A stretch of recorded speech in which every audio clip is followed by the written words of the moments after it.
Good morning sir. Good morning sir. Thank you sir. Comfortable है? ठीक। Yes sir. अपने बारे में बताइए। सर मैंने बीटेक बीआईटी सिंदरी से किया है। उसके बाद मैंने 10 से 11 साल लगभग मैंने टेलीकॉम इंडस्ट्री में काम किया है और फिर मैं 2020 से इसके लिए तैयारी कर रहा था। सर मैं आज आपके सामने। तो आप 10 साल आपने काम किया टेलीकॉम इंडस्ट्रीज़ में। Yes sir. All on sudden आपने छोड़ दिया, क्या सोच के आपने फिर सिविल सर्विसेज में आए? सर एक चाइल्डहुड अपना एक ड्रीम था। दूसरी बात सर कि थोड़ा जॉब अनसर्टेनिटी हो गई थी। मैं वोडाफोन में जॉब कर रहा था और उसके अलावा जियो के इफेक्ट के कारण वोडाफोन आइडिया मर्जर हुआ, जिसमें से टेक्निकल टीम को हायर अथॉरिटी ने वो मतलब अलग रखा वोडाफोन के टेक्निकल टीम में। और एक ये भी कारण रहा मेरा इसमें आने का, और ये कि यहाँ पर एक सेफ है, बिहार में काम करने का मौका मिलेगा। तो ये सभी कारण है सर। मतलब पुश फैक्टर ज़्यादा इम्पोर्टेंट, मतलब आपके लिए ज़्यादा वो था, प्रोमिनेंट था इसमें कि वोडाफोन और आइडिया के बीच में मर्जर होना, इनसिक्योरिटी है प्राइवेट सेक्टर में, ये फैक्टर ज़्यादा डोमिनेंट रहा है इसमें। कहीं न कहीं फिर और भी सर हमारे पास अपॉर्चुनिटी थी, लेकिन मेरा एक चाइल्डहुड ड्रीम ये मेरे लिए एक अपॉर्चुनिटी बन गया कि मैं इस टाइम को अच्छे बेहतर यहाँ पर मैं कर सकूँ सर। अच्छा, तो आपने क्या सीखा है वहाँ पे? कुछ तो सीखा ही होगा वोडाफोन में जहाँ पे काम करते थे। Yes sir. Team management, hard work और punctuality, time deliver within time limit, और अपना जो भी बेस्ट परफॉर्मेंस देना हो उसमें हमारा मतलब प्रतिस्पर्धा रहती थी और वहाँ पर बेस्ट भी कर रहा था। Yes sir. तो क्या क्या अभी जहाँ पे आप काम कर रहे थे वहाँ पे क्या क्या प्रॉब्लम्स आपने फेस किया है, क्या क्या देखा है आपने प्रॉब्लम्स में सर यहाँ पर बिहार में थोड़ी सी मानसिकता रहती है, जैसे कि हमारा साइट का अप टाइम रखना 99% से ऊपर रखना, ये हमारे लिए एक चैलेंजिंग रहा करता था। तो वहाँ पर उसको अप टाइम रखने के लिए मतलब जितना एक रेडियो नेटवर्क अवेलेबिलिटी रहती है, एक डाउन टाइम होता है जिसमें हमारा नेटवर्क गायब हो जाता है, और उसमें बाकायदा जो कि यहाँ पर डीजल चोरी का मसला जो होता था वो सबसे बड़ा एक इशू हुआ करता था, जिसके कारण गार्ड हो, टेक्नीशियन हो, सभी इन्वॉल्व रहते थे। वहाँ पे उसको साइटों को ऑटोमेशन में डालकर कि डीजी स्वयं स्टार्ट हो जाए, और उस तरह से फिर अगर साइट में लो वोल्टेज का अलार्म जनरेट होता था जो हम लोग को मतलब एक ऑटोमेशन के थ्रू पता चलता था, फिर उनको राइट टाइम कॉल करके फिर उनको मतलब बाकायदा सही किया जाता था। अच्छा, और कोई प्रॉब्लम? और हमारा प्रॉब्लम यहाँ पर सबसे बड़ा नेटवर्क का ये बिजली के कारण बिजली गिरती थी या बाढ़ के कारण हमारी स्थिति थोड़ी सी यहाँ पे अप टाइम एक बहुत बड़ा चुनौती रहा करता था। उसमें साइटों को रिस्टोर करना ये सब बड़ी बात थी। और उसके अलावा यहाँ पे पॉल्यूशन है, धूल के कारण जो है कि अगर साइटें में अगर धूल जमा हो जाने के कारण उसमें बहुत ज़्यादा गर्मी भी बढ़ जाती थी, जिसके कारण से हमारा कॉल ड्रॉप वगैरह की समस्या आती थी, क्योंकि सारी सिस्टम हमारा सेमीकंडक्टर से बना हुआ होता था, जिसमें धूल को या हाई टेम्परेचर को वो उतना टॉलरेट नहीं करता था। इस पर भी काम एक यहाँ पर बहुत बड़ा चुनौती हुआ करता था। तो टेलीकॉम इंडस्ट्री से रिलेटेड गवर्नमेंट ने कुछ स्टेप्स लिए हैं हाल फिलहाल में? यस सर, बताएंगे एक दो? यस सर, टेलीकॉम मिनिस्टर माननीय अश्विनी वैष्णव ने 2-3 स्टेप लिए हैं। पहला स्टेप कि जैसे कि कोई भी अगर हमारा कह सकते हैं कि स्पेक्ट्रम जो मतलब दिया जाता था, एक स्पेक्ट्रम वो विद इन टाइम मतलब कि वो एक टाइम लाइफ टाइम के लिए स्पेक्ट्रम हो जाता था। इसमें सबसे बड़ी बात ये हुई कि उन्होंने टेलीकॉम इंडस्ट्री को ये मौका दिया कि आप कभी भी स्पेक्ट्रम को सरेंडर कर सकते हैं और अपना मतलब जो भी डिपॉजिट किए हैं आप ले सकते हैं। दूसरा, सिम कार्ड के एनालिसिस में था कि अगर कोई सिम कार्ड गलत तरीके से करता है तो उस पर सजाओ का प्रावधान का भी किया गया है। और कोई कंपनी जैसे एक होता है कि सिम डुप्लीकेट निकाल करके लोग उस पर ठगी का काम करते थे, उसको कम करने का काम किया गया सर। मतलब उस पर मतलब कानून ला करके कि बाकायदा उनको जुर्माना या पनिशमेंट का उपाय किया गया सर। इससे रिलेटेड कोई एक्ट है, आप बताएंगे? सर पढ़ाता हूँ लेकिन थोड़ी सी बोल रहा हूँ। ठीक है सर। हाँ, रिसेंटली एक टेलीकॉम बिल भी आई है, उसके बारे में कुछ बता सकते हैं आप? सर बिल्कुल सर, वही कि सिम कार्ड को अगर गलत तरीके से गलत आइडेंटिटी के साथ में खरीदना हो तो उस पे उन्हें मतलब कि जुर्माना के साथ साथ जेल की सजा भी का भी प्रावधान किया गया है। और जुर्माना की राशि 50 लाख रुपये तक की गई है। उसके बाद अगर कोई डुप्लीकेट सिम बिना पहले सिम को मतलब ठीक है। और खत्म क्या किए क्या और क्या प्रोविजन है? और भी एक प्रोविजन और भी है कि इसमें आपदा विभाग को या अभी आप स्पेक्ट्रम की बात कर रहे थे, Yes, तो sir. जिस मॉडल की आप बात कर रहे थे उसके लिए एक टर्म दिया गया है, क्या है वो टर्म? एडमिनिस्ट्रेटिव स्पेक्ट्रम, ये क्या है?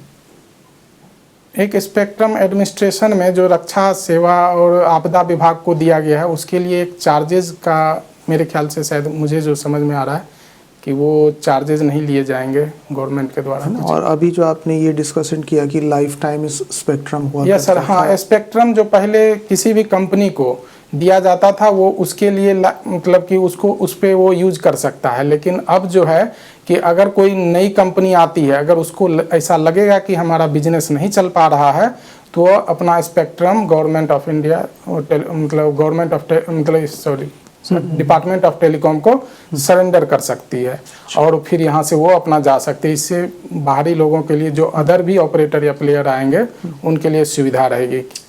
दो अलग अलग सिस्टम्स होते हैं, जीपीएस एंड जीआईएस, क्या डिफरेंस है दोनों में? GPS sir global positioning system है जो कि अंतरिक्ष में हमारे पूरे मतलब कम से कम 3 उपग्रह से उसको कवर किया जाता है, जो हमारे अक्षांश देशांतर को रह करके उस पॉइंट को वो मतलब वो जीपीएस के थ्रू बताते हैं। गवर्नमेंट ऑफ इंडिया खुद का कोई जीपीएस सिस्टम डेवलप कर रही है? यस सर, यहाँ पर एक नाविक करके है, एक दो हैं सर, जो कि मैं अगर थोड़ा इतिहास में जाऊँगा तो 1999 में जिस समय भारत पाक के बीच हमारा युद्ध चल रहा था, कारगिल के युद्ध में, उस समय अमेरिका ने जीपीएस सिस्टम का पूरा लाभ देने के लिए उन्होंने थोड़ा इनकार कर दिया। तो उसी समय के प्रधानमंत्री माननीय अटल बिहारी वाजपेयी ने इसको मतलब अपना एक निर्माण करने का मतलब इसरो से आग्रह किया। तो ये कब तक आने की उम्मीद है ये सिस्टम? बहुत हद तक ये अभी चल भी रहा है, लेकिन ऑपरेट अभी इसके समूचा सिस्टम अभी इस पर नहीं आया है सर। लेकिन बहुत सारे सिस्टम अभी भी इस पर जो भी इसरो के काम हो रहे हैं इस पर हो रहे हैं सर। अच्छा, और दूसरा सिस्टम है जीआईएस, इसके बारे में कुछ बता सकते हैं? सर थोड़ा जीआईएस पढ़ा तो है सर, थोड़ा मैं विस्मरण हो रहा हूँ। अच्छा, ठीक है। फाइबर ऑप्टिक्स क्या है? फाइबर ऑप्टिक्स एक सर कम्युनिकेशन भेजने का एक मीडियम है जिसमें लाइट वेव के थ्रू सर भेजा जाता है। यह एक टोटल इंटरनल रिफ्लेक्शन के कॉन्सेप्ट पे यह चलती है। लाइट वेव के थ्रू आप टेलीकॉम सिग्नल्स को कैसे भेजते हैं? लाइट वेव का सर एक फ्रीक्वेंसीज होती है, उस फ्रीक्वेंसीज पर वो जाते हैं, फिर जा कर के वहाँ पे एक मल्टीप्लेक्सर होता है, डीमल्टीप्लेक्सर, जो उसको इलेक्ट्रिकल एनर्जी में कन्वर्ट कर देता है। अच्छा, तो जो हम एंट्री पॉइंट किसी केबल में टेलीकॉम सिग्नल डाल रहे हैं, है ना, तो उसे हम कैसे उसमें एंट्री करवाते हैं? लाइट के फॉर्म में कन्वर्ट करते हैं उसे? यस सर, लाइट के फॉर्म में जो हमारा टेलीकॉम सेक्टर सिग्नल है उसे लाइट के फॉर्म में कन्वर्ट करते हैं। Yes, और फिर वापस आउटपुट पॉइंट पे आउटपुट पर फिर सर एक लाइट से टेलीकॉम में Yes, कन्वर्ट करते हैं इस तरह से। Yes, अच्छा, और किसने खोज की थी इस फाइबर ऑप्टिक्स टेक्नोलॉजी की? सर विस्मरण हो रहा है। और जो वो फाइबर केबल्स होते हैं उसकी बनावट के बारे में कुछ बता सकते हैं? बनावट वो में कुछ लेयर्स के होते हैं, अलग अलग लेयर्स के, जो फाइबर Yes, केबल sir. बिछाए जाते हैं। यस सर, लेयर होते हैं। सबसे ऊपर में तो सर प्लास्टिक कवर रहता है, नीचे में ठीक है। एक मतलब मीडियम वही होता है, प्लास्टिक का ही होता है, जो कि उससे थोड़ा सा लो डेंस का होता है और बीच में हाई डेंस का होता है सर। टोटल इंटरनल रिफ्लेक्शन करने के लिए जो दो मीडियम्स हैं, है ना, उनके रिफ्रैक्टिव इंडेक्स में क्या रेशियो होना चाहिए? रिफ्रैक्टिव इंडेक्स में अगर उसको कहा जाए कि क्रिटिकल एक पॉइंट होता है, क्रिटिकल एंगल से कम होना चाहिए। अगर उस क्रिटिकल एंगल को वह कहते हैं कि अगर हमारा मीडियम वो मतलब लाइट दूसरे मीडियम में चला जाएगा। उस क्रिटिकल एंगल से कम पर अगर हम भेजेंगे तो सर वो टोटल रिफ्लेक्शन होगा। अच्छा, ब्रॉडबैंड क्या होता है? इसको है ना, बहुत कॉमन सा टर्म है, हम लोग सुनते हैं, यस लेकिन टेक्निकली क्या होता है ब्रॉडबैंड? और कुछ ही दिन पहले इसे इंडियन पर्सपेक्टिव में रीडिफाइन किया गया है, इसके स्टैंडर्ड्स को। यस सर, तो ब्रॉडबैंड एक इसको मतलब थोड़ा इस टर्म में कहा जाता है, इसके लिए हम डेटा यूज के डेटा हाई स्पीड डेटा के लिए यूज करते हैं सर।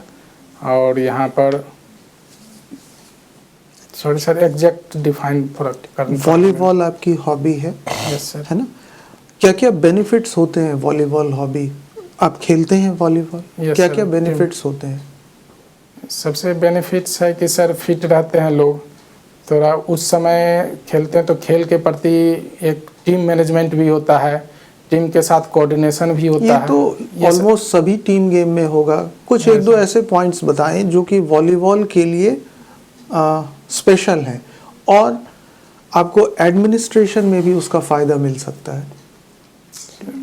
वॉलीबॉल से बेसिकली मतलब फिट रहते हैं सभी लोग, मेंटली फिजिकली सारे फिट रहते हैं। और कुछ कंट्रीज़ के नाम बताएंगे जिनमें जो कि वॉलीबॉल स्पोर्ट में काफ़ी आगे हैं? सर अभी America sir, USA sir number 1 पर है। और सर साउथ कोरिया भी है, और उस साउथ कोरिया, यस सर, और उसके अलावा जापान भी है सर। Okay sir. लाइट में कलर का स्पेक्ट्रम होता है, यस ये सर। टेलीकॉम कम्युनिकेशन में जो यूज हो रहा है टर्म, ये क्या है? स्पेक्ट्रम इसमें क्या मतलब रखता है? वो उसमें तो कलर है, इसमें क्या चीज़ है? इसमें सर स्पेक्ट्रम में एक जो हमारा बैंडविड्थ है फ्रीक्वेंसी, उसी फ्रीक्वेंसी किस में चीज़ का फ्रीक्वेंसी? सर ये माइक्रोवेव भी रहता है, रेडियो वेव की फ्रीक्वेंसी होती है, उसका एक लिमिट होता है। उस फ्रीक्वेंसी में भेजने पर हमारा सर टेलीकम्युनिकेशन काम करता है। शायद स्मॉल वेव है, लार्ज वेव है, इस पे हमारा टेलीकम्युनिकेशन काम नहीं करता है, स्पेशली रेडियो वेव में, माइक्रोवेव में काम करता है।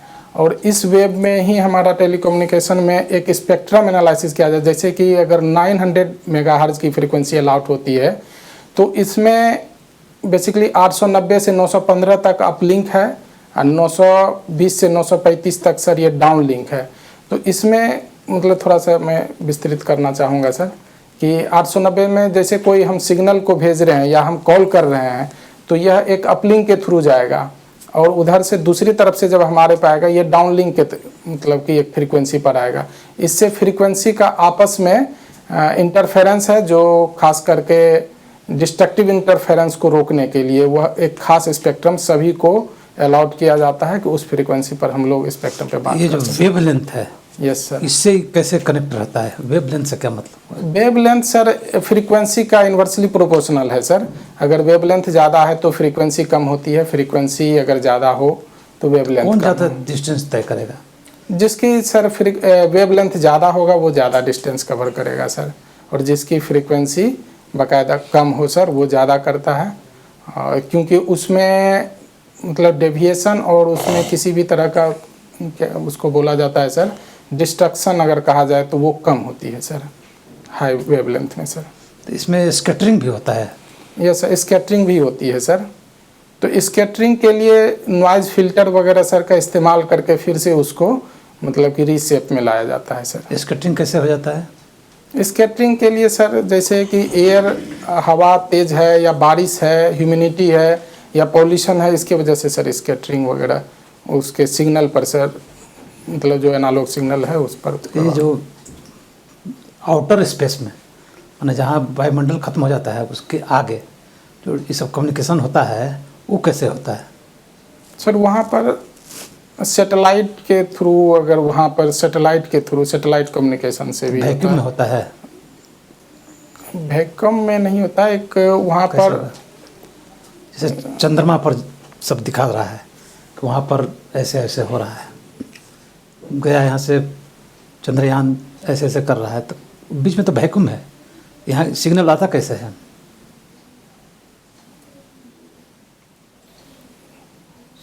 Sorry sir. आपने electronics and communication engineering, yes sir. तो बाइनरी नंबर और डेसिमल नंबर में बेसिक क्या डिफरेंस है? बाइनरी नंबर में केवल सर इसमें 0 और 1 में ही सर हम इसको कर पाते हैं। 0 और बाइनरी नंबर में 0 जहाँ निगेटिव और 1 पॉजिटिव, मतलब इस तरह का शो करता है कि वह एक मतलब सिग्नल के रूप में हम उसको भेज देते हैं। डेसिमल में सर वो जितना भी हमारा नंबर्स हैं वो आ जाते हैं। अगर दोनों में तो 0 1 है ही, यस सर। डेसिमल में भी बाइनरी में है, तो अंतर बाइनरी क्या में केवल 0 1 है सर। वो तो ठीक है, Yes, sir. लेकिन दोनों में है ना। Yes basic sir. डिफरेंस क्या होगा? 0 1 इसमें भी है, 0 1 उसमें भी है। जैसे कि बेसिक क्या डिफरेंस हो रहा है इसमें? बेसिक इसको अगर हम कहें कि जैसे 4 को हम बाइनरी में चेंज कर पाएंगे सर, 2 को कर पाएंगे या 10 को कर सकते हैं सर। तो एक इसमें हम कर सकते हैं, और इसमें बाइनरी के वो थ्रू तो चेंज कर देंगे रे, कैसे चेंज कर दें इसको? सर एक सैम्पलिंग प्रोसेस है। एक और प्रोसेस है, जैसे 10 है तो इसको बाकायदा जैसे कि 1 1 है, 2 to the power 0 और 2 to the power 1, यहाँ पर तो सर फिर अब तो पहुंच गए हैं वहाँ पर। जी बेसिक क्या डिफरेंस हो रहा है? बेसिक दोनों नंबर में बेसिक क्या डिफरेंस हो रहा है? बेस बेस बेस लेके बोल।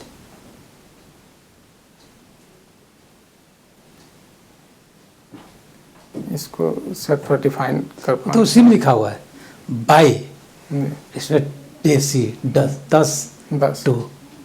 बेस बताइए, फिर से बताइए क्या बेस हो रहा है दोनों का?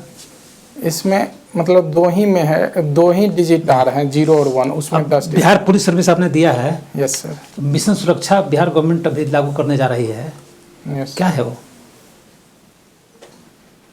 मिशन सुरक्षा में सर ये 15 मिनट तक में 112 डायल नंबर एक जारी किया है, जिसमें 15 मिनट तक में कोई अगर कंप्लेन कर रहा है तो वहाँ तक पहुँचना एक सबसे बड़ी इसका एक टारगेट है सर बिहार में, 15 से बस। 20 मिनट। और अभी गांव में इसको इम्प्लीमेंट नहीं किया गया, लेकिन गांव में कहा जा रहा है कि वो तो ठीक है, 20 से 25 आगे मिनट। क्या हो रहा है इसमें?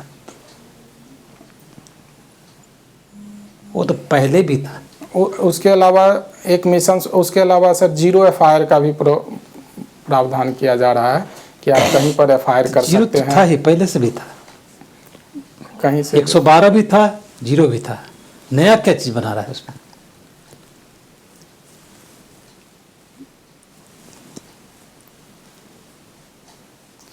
Sorry sir. इधर पेपर पढ़े हैं 2-4 दिन में, यस सर। तो बहुत रिसेंट डेवलपमेंट है। Yes sir. अच्छा, ये सेशन कोड क्या होता है? सेशन कोड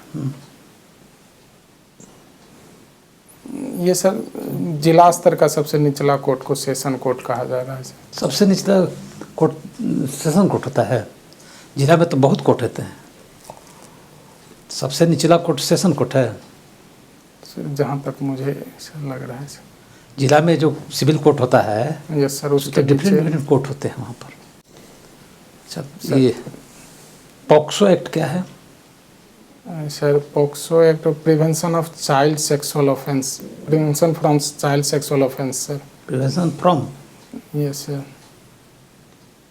प्रिवेंशन है, नहीं, प्रिवेंशन मतलब prevention of child sexual offence sir. Prevention है टर्म। सॉरी सर, यहाँ मिस कर रहा हूँ, अच्छा, प्रोटेक्शन। इसमें है क्या? इसमें सर कब इनेक्टमेंट हुआ, इसमें क्या, इसका एलेक्जर क्या है? सर इसमें मतलब ये अगर बच्चों के साथ सेक्सुअल हरासमेंट हो रहा है तो उसके साथ में बाकायदा आजीवन कारावास और मतलब सजाए मौत का प्रावधान है सर। एक 17 साल का बच्चा जो है वो सेक्सुअल ऑफेंस किया है, क्या होगा उसका? सर उससे एक्चुअली वो जुवेनाइल कोर्ट में उसको मतलब सुनवाई होगा और उसके सुधारगिरी में भेजा जाएगा ये सर। जुवेनाइल कोर्ट में चला जाएगा मुकदमा। पॉक्सो एक्ट में ये है, सेक्सुअल ऑफेंस किया है वो, बहुत हीनस नेचर का 17 साल का लड़का है, तो जुवेनाइल कोर्ट में चल जाएगा वो तो दामिनी का जो केस हुआ था उसमें एक जो लड़का था 18 साल से कम का था, वो जुवेनाइल कोर्ट में गया, उससे लेसन लेते हुए गवर्नमेंट ने कुछ और प्रोविज़न किया। सर इसमें क्या प्रोविज़न इस किया? उम्र को जहाँ तक थोड़ी मुझे याद आ रही है सर कि इस उम्र को शायद 16 साल तक किया गया है कि 16 साल तक अगर अच्छा, ठीक है। तो क्या होगा 16 साल तक होगा तो कहाँ जाएगा ये मुकदमा अब कहाँ जाएगा? तो फिर उसको एक मतलब एडल्ट के इतना सर उसके लिए सजा का प्रावधान वो तो होगा। ठीक है, लेकिन ट्रायल कहाँ होगा? जुवेनाइल कोर्ट का तो स्थिति खत्म हो गया वहाँ से, अब ये कहाँ जाएगा? पॉक्सो इसको- एक्ट के अनुसार कहाँ जाएगा भाई? सर फिर इसको जिला एवं सत्र न्यायालय से इसका शुरू होगा। अच्छा, तो उसको क्या बोलेंगे? ये जो केस चलेगा जुवेनाइल कोर्ट में न चल कर चलेगा, इस केस न्यायालय को क्या बोलेंगे? सॉरी सर इसके बारे में जानकारी नहीं। समन्स केसेस क्या है? कौन सी केस है sir? Summon cases sorry sir cognizable offence सुने हैं? सुना हूँ सर लेकिन थोड़ी कम अच्छा। इसके बारे एक सुरंग का दुर्घटना हुआ था में। इससे हाल ही में, उत्तराखंड में कहाँ पर क्या था वो? सर ये विभिन्न पर्यटक स्थलों को जोड़ने के लिए वहाँ पर किया गया था। तो कौन सा सुरंग था वो? इस सुरंग का नाम थोड़ी याद नहीं आ रही सर। उसमें कितना आदमी ट्रैप हो गया था? इसमें जहाँ तक याद आ रहा है सर 143 के अराउंड था सर। बहुत 43 ट्रैप हो गया था वहाँ पर। ये सर कितना दिन ट्रैप रहा वो? वो 34 days sir. 34 days yes sir. बस। अभी सिक्किम में एक फटा था Yes, जिसमें बहुत झील था, हिमनद था, Yes. पड़ गया था, इससे बहुत सिक्किम में ये हुआ था, बर्बादी हुई है। वो कौन सा हिमनद फटा था?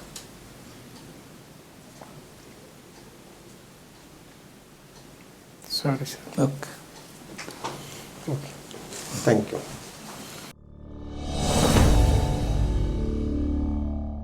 ठीक है, देखिए आपका जो इंटरव्यू ना मेजर पोर्शन रहेगा आपका ये टेलीकॉम इंडस्ट्रीज, क्योंकि 10 साल आपने काम किया है वहाँ पे। अगर आप बताएंगे यस सर। तो फिर आप एक्सपेक्ट कर सकते हैं कि क्वेश्चंस बनेंगे।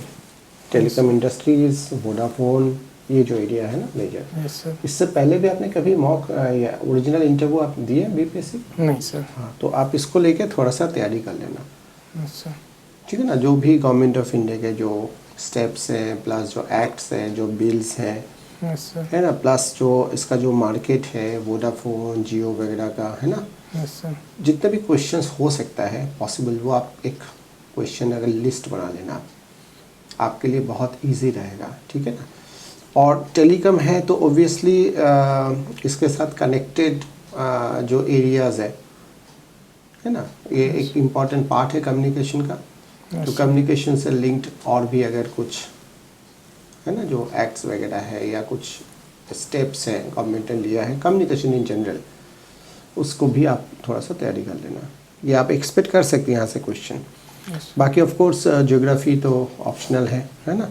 और आपका जो कोर्स सब्जेक्ट है, जो ग्रेजुएशन है, उसको भी थोड़ा सा तैयारी करना पड़ेगा। तो ऐसा लगता है कि कुछ एरियाज़ में कमी है, बहुत सारे क्वेश्चंस के जवाब जो आप दे सकते थे वो नहीं दे पाए, है ना। उसका वो आपको थोड़ा सा तैयारी करना पड़ेगा, बेसिक्स पे काम करना पड़ेगा।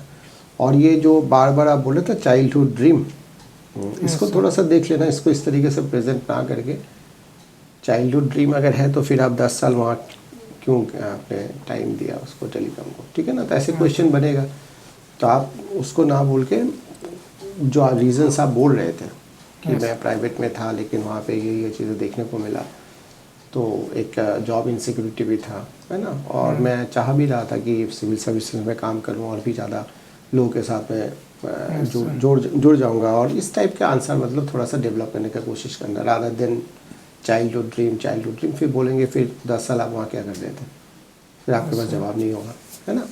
तो उसको ज़्यादा हाईलाइट मत करना आंसर में, ठीक है। ओवरऑल ठीक है, आप बहुत ज़्यादा टेंशन मत लेना, 11 तारीख है, आप आराम से कॉन्फिडेंटली जाना, ठीक है। कोई क्वेश्चन आपके माइंड में है? सर से ही सर की बातों को जवाब नहीं दे पाया था, तो इसमें सर आपने बिहार पुलिस सर्विस दिया है ना, यस सर, तो कुछ तो बेसिक चीज़ बताइएगा ना वहाँ पर। यस ये सभी सुरक्षा मिशन जो है ये तो तुरंत का बात है, उसमें बहुत 5-7 पॉइंट है उसमें, उस पर काम कर रही है गवर्नमेंट कि इसे ऐसा ऐसा करेंगे, तो ये सब चीज़ एक्सपेक्टेड है, पूछ देगा आपसे। इसमें सर वही पोस्को जो ये था जुवेनाइल कोर्ट के बजाय कहाँ जाना होगा? चिल्ड्रंस कोर्ट में, अच्छा चिल्ड्रंस कोर्ट सेशन कोर्ट में जाएगा, लेकिन चिल्ड्रंस कोर्ट उसका नाम रहेगा। अच्छा अच्छा अच्छा जुवेनाइल तक रहेगा, 16 साल से कम रहेगा तो जुवेनाइल में चल जाएगा। यस वहाँ सर 3 ही साल का प्रोविज़न है, उसमें 7 साल से अबव का प्रोविज़न है, डेट्स तक का भी प्रोविज़न है, अच्छा सर क्योंकि हीनस क्राइम किया है वो, यस तो सर अडल्ट का सारा चल होगा उसमें। ठीक सर, आपका केवल GIS वाला थोड़ा सा पढ़ना होगा। हाँ, geographical indication, indication system, geographical information system होता है, तो ठीक है, वो थोड़ा सा देख लीजिएगा बेसिक्स। और जब आप एंट्री किया ना आपने, Yes, sir. तो उसके बाद आप बिना इंतज़ार किए बैठ गए, थोड़ा सा वहाँ पे वेट कीजिए, अगर वो नहीं बोलेंगे ही, उनके बोलने के बाद आपको बैठना है। अच्छा सर तो बोल दिए थे जहाँ तक। अच्छा यस सर, अच्छा, ठीक। हाँ सर, ओके। एक पॉइंट पर आप चुप हो गए थे, जैसे हमने कहा कि दूसरे सैटेलाइट मतलब मून से वगैरह से यस सर, हाँ हाँ कैसे कम्युनिकेशन यहाँ हो जाता है, Yes, तो उस पर आपको बोलना था ना, चूँकि आप इसमें हैं, इसी सेक्टर में हैं, हाँ हाँ सर, तो आपको दिमाग लगा के बोलना चाहिए था कि आखिर गया ना वहाँ से कैसे सारा इन्फॉर्मेशन यहाँ आ गया, कोई देख करके तो नहीं बता रहा था ना, हाँ हाँ सर, सारा चीज़ तो वेब के माध्यम से हो रहा था, यस सर, जैसे लाइट सन से कैसे आ जाता है यहाँ पर, अच्छा सर, तो उसी तरह से उसको भी थोड़ा सा अपना वर्कआउट करके जाइएगा। अच्छा यस सर, बिल्कुल सर, ठीक है। ठीक है, थैंक यू सर।